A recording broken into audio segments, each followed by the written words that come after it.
Riding position की अगर बात की जाए तो बहुत ही रिलैक्स राइडिंग पोजीशन है। तो यहाँ पर आपको इस बिकिनी फेयरिंग मिलेगी। ये वाला जो एग्जॉस्ट है ZX6R से इंस्पायर्ड है। एक चीज़ जो मुझे इस बाइक में पसंद नहीं आई। सो हेलो दोस्तों, कैसे आप सब लोग? आई होप आप सभी लोग अच्छे हैं। Welcome back to my YouTube channel Mamoto Man. So आज हम आए हैं कावासाकी पुणे में, which is located in Wakdewadi. And आज हम एक ऐसी बाइक रिव्यू करने वाले हैं जो कि कम बैक करने वाली है एडीवी सेक्शन में। एंड आज हम रिव्यू करने वाले कावासाकी की तरफ से आने वाली Kawasaki versus 300X 2025।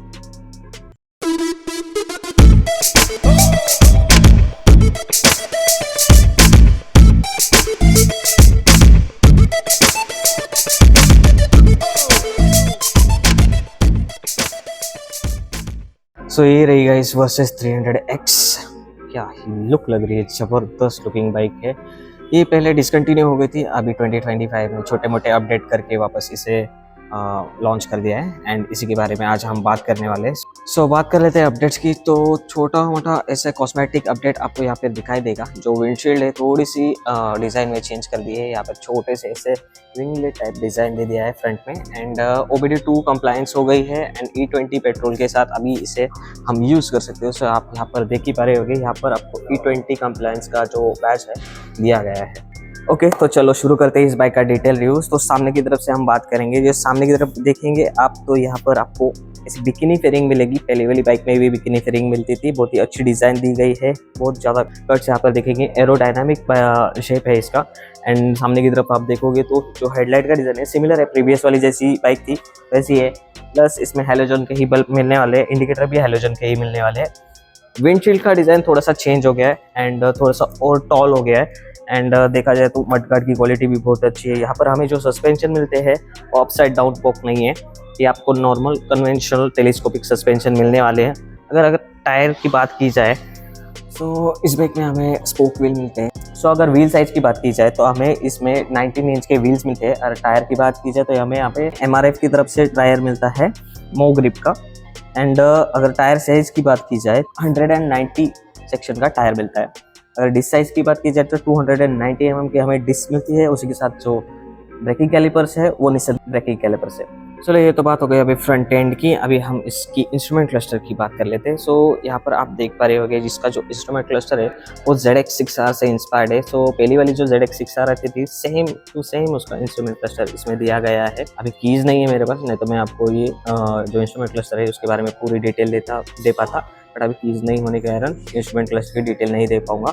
Fit and finish की बात की जाए तो फिट एंड फिनिश बहुत ही अच्छी है बाइक की। एंड अभी बात कर लेते हैं इसके स्विच गियर्स की। सो आप यहाँ पर देख ही पा रहे होंगे, यहाँ पर जो स्विचेस दिए गए हैं बहुत ही प्रीमियम क्वालिटी के दिए गए हैं। हैंडल बार का ग्रिप बहुत ही अच्छा है, साइड वेट भी दिया गया है, मिरर्स वर्सेस की है। And left hand handle bar पे अगर देखोगे तो यहाँ पर भी स्विचेस बहुत ही अच्छे दिए गए हैं। यहाँ पर आपको हैजार्ड लाइट, अपर डिपर, वापस इंडिकेटर, हॉर्न और ऊपर के साइड में पास लाइट का बटन दिया गया है। अगर हम इसके ब्रेक लीवर देखेंगे तो हमें कोई भी एडजस्टेबिलिटी नहीं मिलने वाली, क्योंकि यहाँ पर हमें नॉर्मल वाले ब्रेक लीवर मिलते हैं। Adjustable brake lever plus clutch lever भी नहीं मिलता है। ओके गाइस, अभी बात कर लेते हैं इस बाइक के इंजन के बारे में। सो इसमें हमें 296cc का पैरेलल ट्विन इंजन मिलता है जो कि लिक्विड कूल्ड है। सो आप यहाँ पर देख पा रहे होंगे जो रेडिएटर है यहाँ पर क्लियरली विजिबल है। 2 हेडर्स से नीचे की तरफ से जा रहे हैं। एंड लिक्विड कूलिंग होने की वजह से इसकी जो कूलिंग है वो अच्छी होने वाली है। एंड बात कर लेते हैं इस बाइक के पावर फिगर की।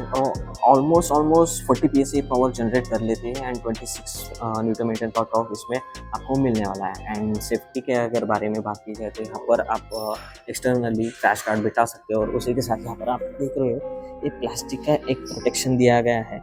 अगर आपका क्रैश भी हो जाए ना, फिर भी आपको ये डायरेक्ट क्लच कवर पे इम्पैक्ट नहीं होने वाला है। पहले प्लास्टिक का कवर है वो इम्पैक्ट करे, जो कुछ इम्पैक्ट है वो जाएगा। मतलब एक अच्छा फीचर है ये वाला। मतलब फीचर नहीं, डिज़ाइन की तरफ से देखा जाए तो अच्छा है। एंड थोड़ा सा सेफ्टी प्रोवाइड करेगा। ओके गाइस, तो अभी बात कर लेते हैं इस बाइक की फ्यूल टैंक कैपेसिटी की। सो इसका जो फ्यूल टैंक है ना बहुत ही बड़ा सा फ्यूल टैंक मिलेगा आपको। 17 लीटर्स का फ्यूल टैंक मिलेगा। एंड इसकी जो एवरेज होने वाली है अराउंड 25 से लेकर 30 तक तो हो ही जाएगी 300cc के हिसाब से। एंड बहुत ही अच्छी एवरेज मिलने वाली है अगर आप मतलब एक कॉन्स्टेंट स्पीड पे चलाओगे हाईवेज पे। एंड थोड़ा सा रश करोगे तो थोड़े से माइलेज ड्रॉप होने वाली है। सो ये तो हो गई फ्यूल टैंक और एवरेज की बात। अभी बात कर लेते हैं इस बाइक की सीट हाइट की। तो इस बाइक की जो सीट हाइट है वो 815 mm है। और मेरी जो खुद की हाइट है 5 फीट 3 इंच है, अराउंड 160 सेंटीमीटर। सो अभी मैं क्या कर रहा हूँ, इस बाइक के ऊपर बैठ के दिखाता हूँ कि मेरी हाइट इस बाइक के ऊपर कैसी आ रही है।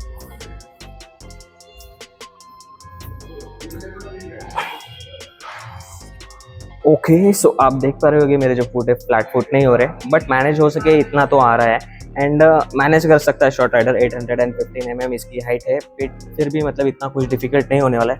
अगर इस बाइक के वेट के बारे में बात की जाए तो अराउंड 179 किलोग्राम्स का इसका वेट है। सो है, वेट है, बट इट्स मैनेजेबल, ज़्यादा कुछ दिक्कत नहीं होने वाली। राइडिंग पोजीशन की अगर बात की जाए तो बहुत रिलैक्स राइडिंग पोजीशन है, एकदम अपराइट राइडिंग पोजीशन है। कुछ भी ऐसा कमिटेड राइडिंग पोजीशन नहीं होती जैसे कि आपको निंजा में या फिर ZX10R में दिखाई देती है, वैसी वाली राइडिंग पोजीशन नहीं होने वाली है। एकदम रिलैक्स राइडिंग पोजीशन है। सो आप देख पा रहे होगे मेरे जो फुट है एकदम रेयर सेट भी नहीं है और आगे भी नहीं है, एकदम मिडल में सेट है।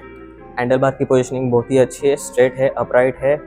विंडशील्ड काम करने वाली है क्योंकि विंड ब्लास्ट से आपको आराम से वो बचाने वाली है। Otherwise fit and finish all good. So अभी बात कर लेते हैं इस बाइक की सीटिंग कंफर्ट की। सो अभी मैंने इस बाइक के ऊपर बैठ के देखा हूँ तो सीट मुझे अच्छी लगी, मतलब अच्छी है, थोड़ी सी हार्ड है बट ट्रैवल करने के लिए बहुत ही अच्छी है। सो आप इसका शेप ही देख ही पा रहे होगे, ऐसे पीछे की तरफ ऊपर के साइड में है और जो राइडर साइड है वो डाउन साइड में है। मतलब इस बाइक के ऊपर हम अंदर की साइड में बैठते हैं, ना कि ऊपर की साइड में। लाइक 10R हो गई, 10R के ऊपर बैठने जैसी फीलिंग आती है, इसके अंदर बैठने जैसी फीलिंग आती है। Rider as well as pillion दोनों को भी ये सीट बहुत ही कंफर्टेबल होने वाली है। लॉन्ग टूर कर सकते हैं इस बाइक से एंड एडवेंचर पर्पस की बाइक है। सो इससे आप छोटा मोटा ऑफ रोडिंग भी कर सकते हो। चलिए अभी बात कर लेते हैं बैक पोर्शन की। सो बैक पोर्शन की तरफ जाने से पहले एग्जॉस्ट का डिज़ाइन देख लीजिए। लास्ट टाइम भी मैंने कावासाकी निंजा 300 के टाइम पे बताया था कि ये वाला जो एग्जॉस्ट है ZX6R से इंस्पायर्ड है। तो बहुत ही अच्छा सा ऐसा एग्जॉस्ट दिखता है। एंड बैक पोर्शन में अगर आप देखोगे तो हमें स्पोक व्हील मिलते हैं। इसका जो व्हील साइज़ है ना वो 17 इंच का व्हील साइज़ है। एंड इसमें भी हमें MRF के ही टायर मिलने वाले हैं।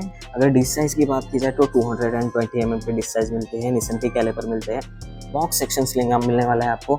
अगर यहाँ पर आप देखोगे थोड़ा सा ब्राइटनेस बढ़ाना पड़ेगा मुझे, तभी जाकर इसका जो सस्पेंशन है वो दिखेगा।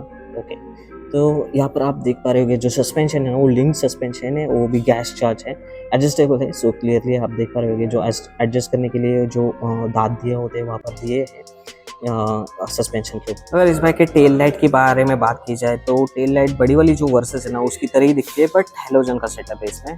टेल लाइट में भी हेलोजन मिलेगा और जो इसके इंडिकेटर्स है उसमें भी हमें हेलोजन मिलने वाला है। बहुत ही शानदार सा ऐसे कैरियर्स लगा दिया है यहाँ पर एंड क्वालिटी बहुत ही अच्छी है। कावासाकी की तरफ से आने वाले प्रोडक्ट की क्वालिटी बहुत ही अच्छी होती है। एक चीज़ जो मुझे इस बाइक में पसंद नहीं आई है वो है साड़ी गार्ड। बहुत ही बड़ा सा ऐसा साड़ी गार्ड दिया गया है यहाँ पर। आई नो ये आप निकाल देने वाले हो, बट एज इंडियन नॉर्म्स के अनुसार साड़ी गार्ड बाइकों में होना ही चाहिए, तो कावासाकी ऑफर कर रहा है। ये बाइक एडवेंचर पर्पस के लिए बनी है। सो इसके लिए इसका जो ग्राउंड क्लियरेंस है वो बहुत ही अच्छा सा है, मतलब 180 mm का इसका ग्राउंड क्लियरेंस है। सो आप बड़े बड़े टेरेन्स पे इसे ले जा सकते हो और फ्रीली एडवेंचर कर सकते हो। सो अभी मैं आपको डिफरेंस दिखाता हूँ कि वर्सेस 300 और वर्सेस 1100 में क्या क्या डिफरेंस है और साइज में कैसे डिफरेंस है वो भी दिखा देता हूँ। सामने की तरफ आप देख पा रहे होगे तो वर्सेस 300 है। सो अभी आपको वर्सेस 1100 दिखाता हूँ। सो ये रही बिग डैडी वर्सेस 1100। साइज ही देखिए गाइस, साइज ही सबसे बड़ा डिफरेंस है और 1100 सीसी का इसमें इंजन मिलता है। बिकिनी फेयरिंग विथ बहुत ही टॉल विंड स्क्रीन, बहुत ही अच्छा सा ग्राउंड क्लियरेंस, सेंटर स्टैंड, बड़ी बड़ी सीट्स मिलेंगी एंड बहुत ही बड़ा साइज मिलेगा आपको। ओके गाइस, सो मोस्ट ऑफली सारे डिटेल्स मैंने कवर कर ली है इस बाइक के बारे में। अभी बात करते हैं इस बाइक के प्राइसिंग के बारे में। सो इस बाइक की जो एक शोरूम प्राइस है ना अराउंड 3,80,000 है। पुणे की बात कर रहा हूँ, स्टेट वाइज प्राइस चेंज होने वाली है और ऑन रोड आते आते 5,30,000 तक चली जाती है। तो आप सोच ही रहे होगे इतनी ज़्यादा महंगी क्यों जाती है वर्सेस 300। सो देखिए ये जो बाइक है ना, या कि कावासाकी की निंजा 300 हो गई वर्सेस 300 हो गई, ये जो बाइक है ये सारे CKD यूनिट होती है, कंप्लीटली नॉकड आउट यूनिट्स। ये बनकर आते हैं बाहर से, अब्रॉड से, एंड इंडिया में सेल होते हैं। इसीलिए इस बाइक की प्राइसेस इतनी ज़्यादा है, टैक्सेस लग के इतनी ज़्यादा हो जाती है। बट अगर आप कावासाकी फैन बॉय हो तो ये बाइक आपको कैसी लगी मेरे को कमेंट सेक्शन में ज़रूर से बताना। आई होप आपको ये वीडियो अच्छा लगा होगा। अगर ये वीडियो आपको अच्छा लगा हो तो लाइक कीजिए, शेयर कीजिए एंड सब्सक्राइब कीजिए मेरे चैनल को माम ऑटो मैच। मिलते हैं अगली वीडियो में। Bye guys.